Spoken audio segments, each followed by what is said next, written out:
श्री गोपाळ कृष्ण भगवान की जय। लीळा नंबर 363। देमाईसा व लखुबाईसाची भेट।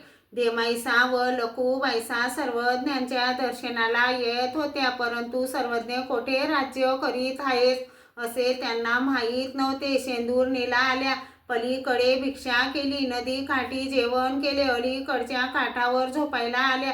सर्वज्ञांना संध्याकाळी पूजा वसर झाला, जेवण झाले, बाईसाने सुपारीच्या फोडी दिल्यात, पानाचा विडा करून देत होती, तेव्हा सर्वज्ञ म्हणाले, मार्तंडा जा, कवड्यांचे दूध घेऊन दूध द्या हो, असे म्हणत म्हणत रस्त्याने जा।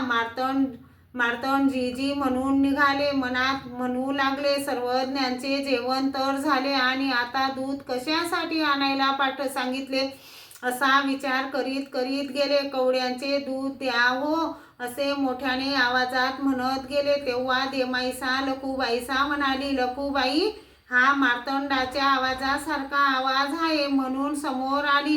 हे कोण? मार्तंडा हो हो, हे काय तुम्ही देमाई? चला, तुम्हाला सर्वज्ञांनी बोलवायला पाठविले।